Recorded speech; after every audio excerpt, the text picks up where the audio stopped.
আল্লাহ বলেন ওয়াইদ ক্বালা রাব্বুকা লিল মালাইকাতি ইন্নী জাইলুন ফিল আরদি খলিফা। স্মরণ করুন ওই সময়ের কথা। ফেরেশতাদেরকে আল্লাহ বলেন স্মরণ করুন ওই সময়ের কথা যে আমি দুনিয়াতে আমার প্রতিনিধি প্রেরণ করেছি, তারা আমার প্রতিনিধিত্ব করবে। আল্লাহ বলেন দুনিয়াতে আমার প্রতিনিধিত্ব করার জন্য নবীদেরকে পাঠিয়েছি, এরপরে সাহাবায়ে-কেরামদেরকে পাঠিয়েছি। এইভাবে আস্তে আস্তে আজ পর্যন্ত আমরা যারা আছি আল্লাহর প্রতিনিধি হিসেবে দুনিয়ার ভিতরে কাজ করছি, ঠিক কিনা বলেন? জোরে বলেন ঠিক কিনা? আল্লাহ তাআলা যে আমাদেরকে প্রতিনিধি হিসেবে দুনিয়াতে প্রেরণ করলেন, এই কর্তৃত্ব ক্ষমতা মুসলমানদের হাতে আল্লাহ দান করবেন। আজকের সমাজে আপনারা দেখেন এই ফ্যাসিস্ট সরকার কিছুদিন পূর্বে জুলাই আগস্টের আন্দোলনে ফ্যাসিস্ট সরকারকে ছাত্ররা আন্দোলন করে তাদের ক্ষমতা থেকে নামিয়েছে। তাদের কর্তৃত্ব এখানে টিকে নাই। একমাত্র আল্লাহর কর্তৃত্ব, দুনিয়াতে আল্লাহর কর্তৃত্ব টিকবে, অন্য কোন মতাদর্শ দুনিয়াতে প্রতিষ্ঠা হওয়ার কোন সুযোগ নাই। যারা ইসলামকে নিয়ে ছিনিমিনি করেছিল, যারা মুসলমানদেরকে নিয়ে কটাক্ষ করেছিল, আপনারা জানেন বিগত সময়ে ফ্যাসিস্ট সরকার টুপি দাড়ি দেখলেই টেক লাগিয়ে দিত জঙ্গিবাদ। শুধু তাই নয়, টুপি দাড়ি দেখলেই তারা বলতো এটা সন্ত্রাসী কর্মকাণ্ড চালায়। মুসলমানরা কি সন্ত্রাসী কর্মকাণ্ড চালায়?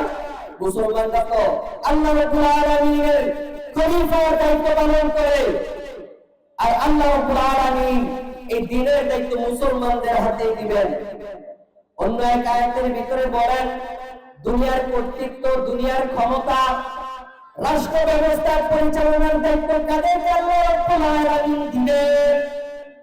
সূরা আরাফের 129 নম্বর আয়াতে আল্লাহ বলেন আসা রাব্বুকুম আইয়ুহলিকা আদুওয়াকুম ওয়া ইস্তাখলিফাকুম ফিল আরদি ফায়ানজুরু কাইফা তা'মালুন।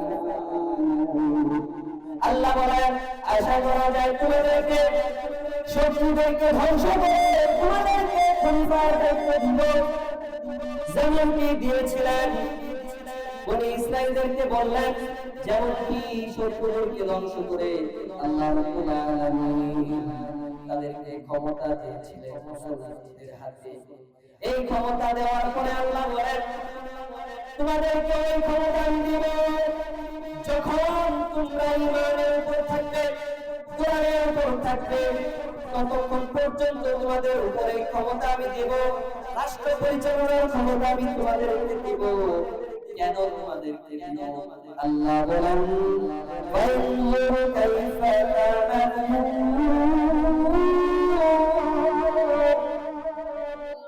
তোমরা কি করো দুনিয়াতে ক্ষমতা দেওয়ার পর তোমরা কি কাজ করবে, এই বিষয়গুলো দেখার জন্য আল্লাহ রাব্বুল আলামিন মুসলমানদেরকে কর্তৃত্ব দান করবে। এজন্য আমরা বলতে চাই ওই বুবুজান চলে গেছে ভারতে চাইলে শান্তি হয় নাই, মুসলমানদেরকে নিয়ে বাংলাদেশকে নিয়ে ষড়যন্ত্র করছে। তুমি যতই ষড়যন্ত্র করো বাংলাদেশে ঢোকার তোমার কোনো সাহস নাই। বাংলাদেশে ঢুকে দেখো তাওহীদি জনতা তোমাকে এমন রামধরে দিবে, রাস্তা খুঁজে পাবে না, কোন জায়গায় তুমি পালাবার রাস্তা খুঁজে পাবে না। মুসলমানদেরকে তোমরা যেইভাবে জুলুম নির্যাতন করে কারাগারে বন্দী করেছো, উলামায়ে কেরামকে কারাগারে বন্দী করে যেইভাবে জুলুম নির্যাতন করেছো, মুসলমানরা এটা ভুলে যায় নাই।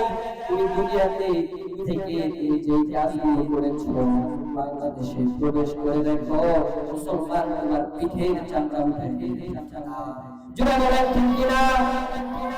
এজন্য বলবো এই কর্তৃত্ব ক্ষমতা চিরস্থায়ী নয়।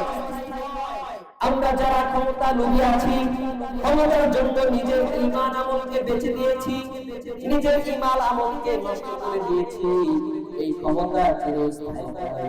আল্লাহ রাব্বুল আলামিন যাকে চান তাকে ক্ষমতা দান করেন, আর যার থেকে চান ক্ষমতা আল্লাহ ছিনিয়ে নেন। আমরা কল্পনাও করি নাই যে সবার মুখে ভাষা ছিল যে এই সরকার পতন হবে না, যতদিন পর্যন্ত এই ফ্যাসিস্টের মৃত্যু না হবে ততদিন পর্যন্ত সেই ক্ষমতা থেকে সরবে না। আল্লাহর পরিকল্পনার উপরে মুসলমানরা স্পষ্ট করে শুনে রাখুন, আল্লাহর পরিকল্পনার উপরে আর কোনো পরিকল্পনা নাই। তারা যতই ক্ষমতা প্রয়োগ করুক না কেন, মুসলমানদেরকে দুনিয়া দিতে চাক না কেন, আল্লাহ রাব্বুল আলামিনের পরিকল্পনার উপরে কোনো পরিকল্পনা নাই। আল্লাহ তাআলা বলেন ওয়া মাকারু ওয়া মাকারু আল্লাহু খায়রুল মাকিরিন।